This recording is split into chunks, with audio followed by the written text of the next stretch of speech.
크리스찬은 술을 마셔도 될까요? 1번 마셔도 된다. 2번 안 된다. 3번 나만의 답이 있다.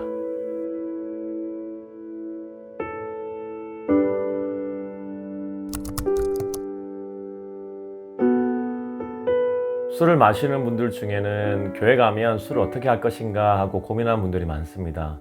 아직 기독교 신앙이 없는 사람들은 기독교는 술을 마시면 안 되는 종교라고 생각합니다. 그런 분들에게 교회 같이 나가시죠 라고 이야기하면 술 끊고 나서요 라고는 대답이 돌아옵니다. 이 대답 한국 문화 속에서는 술을 끊는 것이 기독교인이 되기 위한 필수 조건인 것처럼 인식되고 있음을 알 수 있죠. 어떤 기독교인들은 교회에서는 술을 안 마신다고 말하면서 밖에 나가면 적당히 마시기도 합니다. 기독교인조차 술에 대해서 혼란스러워하며 한쪽에서는 안 마신다고 말하면서 다른 데 가서는 마십니다. 또 그 때문에 죄책감을 느끼고 내 신앙은 발전할 수 없어 자책하기도 하죠. 그렇다면 이 술에 대해서 어떻게 해야 할까요? 성경에서는 술에 대해 뭐라고 말하고 있을까요?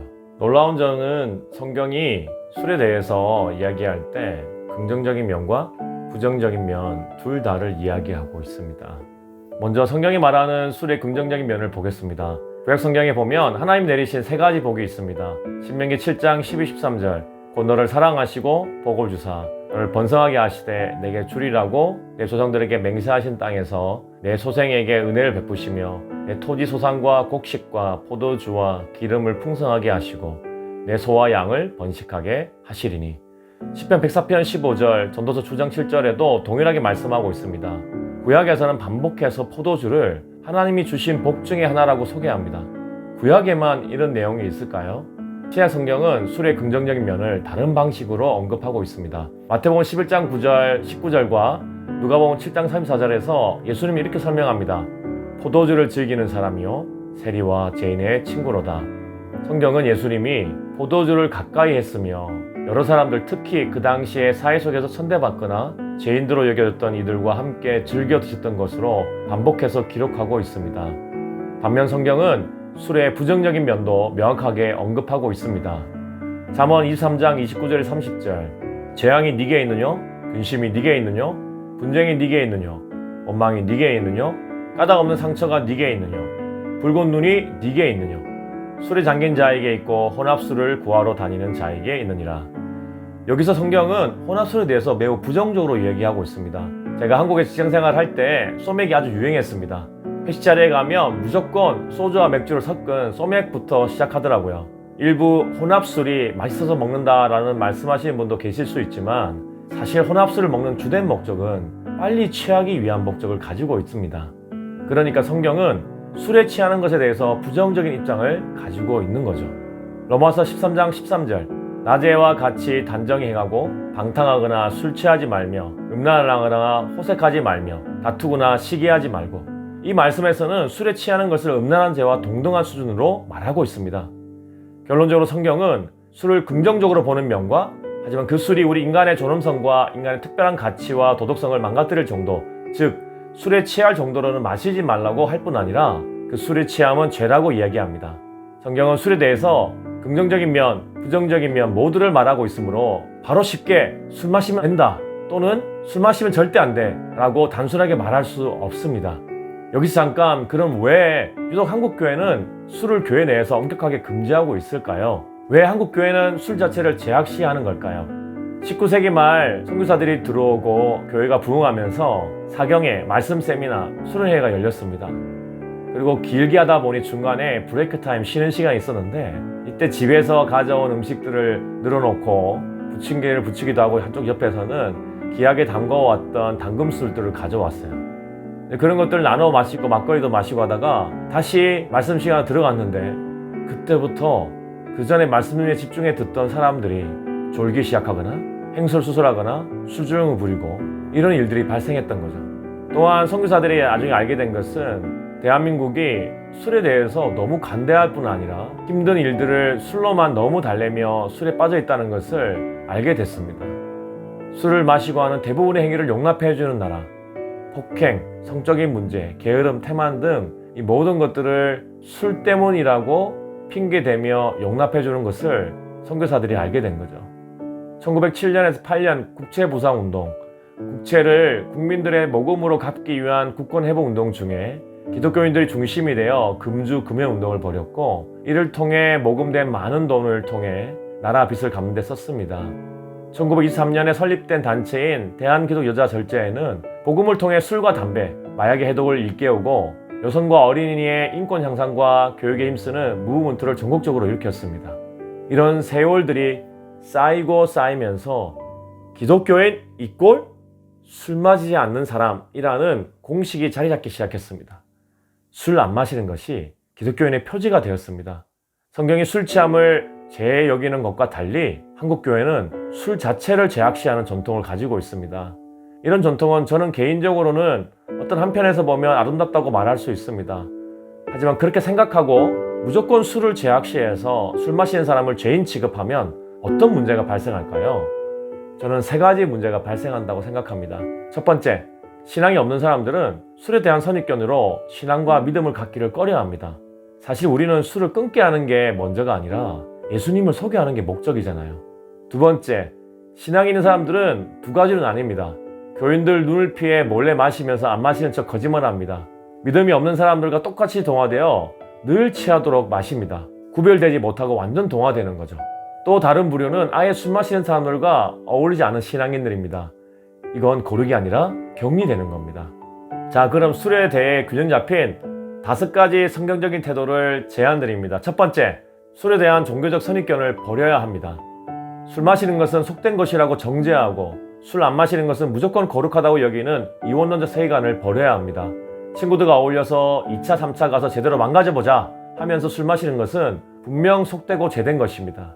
그런데 어느 날 하나님을 믿지 않은 아버지가 나하고 얘기 좀 하자, 내가 믿는 그 하나님에 대해서 한번 얘기해보자, 인생에 대해서 얘기해보자 라고 하시면서 내가 주는 술 한 잔 받아라 고 하고 술 주실 때 받는 것, 이것은 조심스럽지만 어떤 면에서는 지혜로운 것입니다.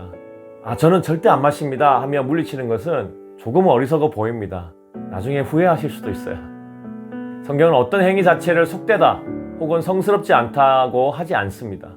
그래서 어떤 자세로 하는지를 중요하게 여깁니다. 금주와 금연, 그리고 기독교 신앙에 대한 오해를 풀어야 합니다. 다시 말해 술 마시는 사람을 죄인 취급하거나 담배 피우는 사람을 어딘가 열등한 존재로 취급하는 선입견에서 벗어나야 합니다.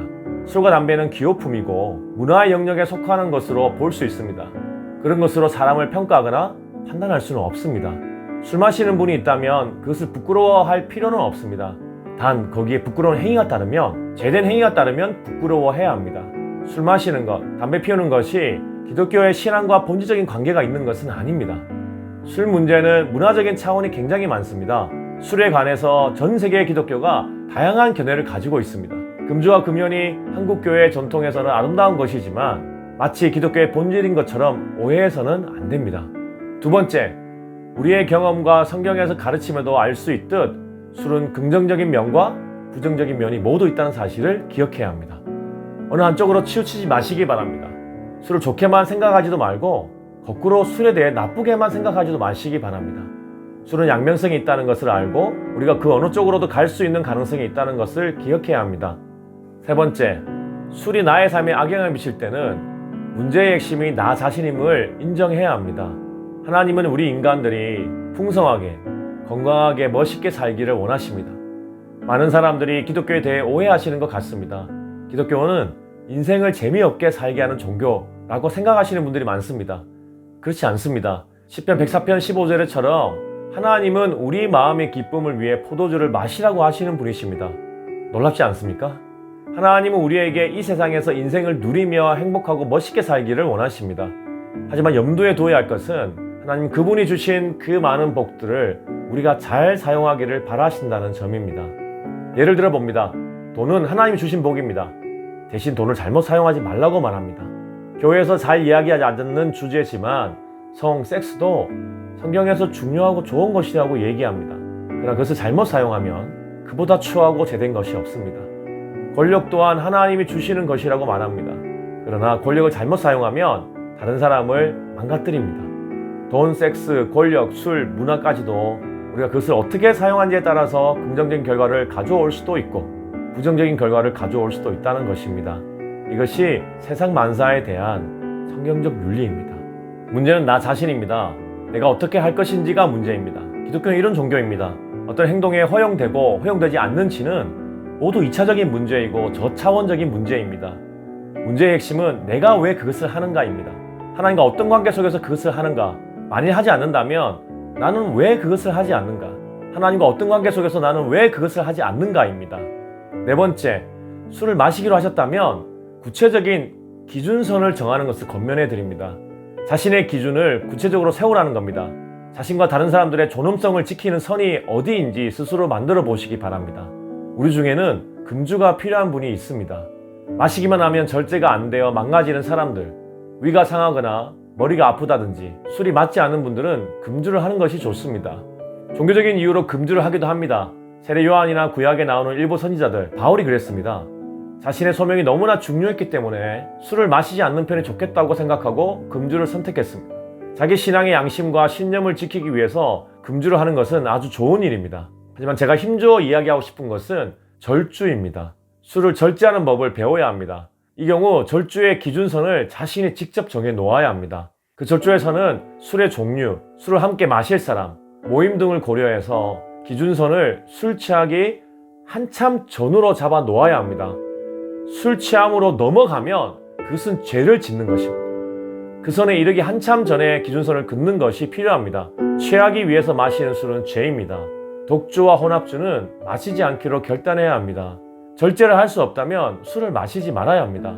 그런 분들은 술로 인해서 자신과 주위를 망가지게 하기 때문입니다. 그런데 절제하지 못하는 원인이 있습니다. 사람들이 술을 마시는 이유 중에 하나는 피할 곳, 쉴 곳이 없기 때문입니다. 그것이 유일한 기쁨이기 때문입니다. 살아가는 기쁨이 없기 때문에, 살아갈 희망이 없기 때문입니다. 그래서 취해서 자거나 잊으려고 술을 마시는 것입니다. 그런 분들을 비난하거나 탓할 생각은 없습니다. 세상은 소망이 없는 곳이기 때문에 그렇습니다. 세상 사는 것이 얼마나 벅찹니까? 우리를 얼마나 낙담시킵니까? 그러니 집에 들어오는 길에 그저 술 한잔하고 취해서 자는 편이 낫겠다고 생각합니다. 술이 유일한 위로자이기 때문이고 잠깐이라도 잊을 수 있게 해주기 때문입니다. 그런 분들에게 절주가 불가능합니다. 그러므로 어렵더라도 술을 끊어야 합니다. 다섯째, 스스로 술을 이길 수 없는 분들은 하나님을 만나야 합니다. 자신을 통제할 수 없다면, 나를 지킬 수 없다면 나보다 더 강한 존재를 만나야 합니다. 나를 지켜줄 수 있는 존재를 만나야 합니다. 그분이 성경에서 이야기하는 하나님입니다. 하나님을 만난 사람들, 하나님과 인격적인 관계를 맺는 사람들은 술에 대해 점점 통제력을 갖기 시작합니다. 술에 통제되고 지배당하던 내가 그 술보다 더 강한 하나님을 만났기 때문에 하나님을 말미암아 술을 통제할 수 있습니다. 그래서 자신의 존엄성을 회복해야 합니다. 자기 주변에서 상처받았던 사람들을 치유하기 시작합니다. 술 앞에서는 스스로 어찌할 수 없었다면 자신을 지켜줄 수 있는 더 강한 존재를 만나고 그분을 의지해야 합니다. 술 외에 다른 것에서 위로와 희망을 얻을 수 없는 분들은 술로 갈 수밖에 없습니다. 그러나 하나님은 우리에게 위로와 희망과 힘을 주시는 분입니다. 우리가 정말 멋있게 살아가기를 원하시는 분입니다. 그럴 힘을 주시고 지혜를 주시는 분입니다. 우리가 하나님을 만나지 않는다면 이 술 문제에서 완전히 자유로워지지 못한다고 생각합니다. 저는 상당히 조심스럽게 이야기를 하고 있습니다. 걱정되는 것은 오늘 이 내용을 듣고 선택적으로 듣고 싶은 내용만 뽑아서 보는 경우입니다. 마지막으로 덧붙이고 싶은 것은 이 영상을 오해하거나 선택적으로 듣지 마시라는 겁니다. 문제는 술과 나 자신과 하나님 앞에서의 정직입니다. 기독교가 말하는 것은 그것입니다. 성경은 하나님과 나 자신에 대해 정직할 것을 촉구합니다. 우리가 여기서는 이렇게, 저기서는 저렇게 처신하지 않고 통합된 인격으로 처신하는 것을 원하십니다. 그것이 신앙의 성숙입니다. 마지막으로 화, 이, 불, 유. 어울리지만 휩쓸리지 않는다. 믿지 않는 친구들과 어울리지만 휩쓸리지 마십시오. 세상 속에 살아가는 신앙인들에게 필요한 자세입니다. 우리 청년들에게 필요한 자세입니다. 세상에서 깊게 들어가 살면서 세상과 구별되어야 합니다. 하지만 거기에 머무르면 안 되고 적극적으로 세상을 변화시켜야 합니다. 창세기 1장 28절에서는 하나님의 문화 명령이 있습니다. 우리는 하나님의 대리인으로서, 주님의 제자로서 세상 문화에 대한 책임이 있습니다. 함께 그 일을 하시지 않겠습니까? 다시 한번 부탁드립니다. 세상과 함께 친구가 되어 어울리지만 휩쓸리지 말고 변화의 주체가 되어 주십시오. 오늘도 여러분의 일과 이틀을 응원합니다. 감사합니다.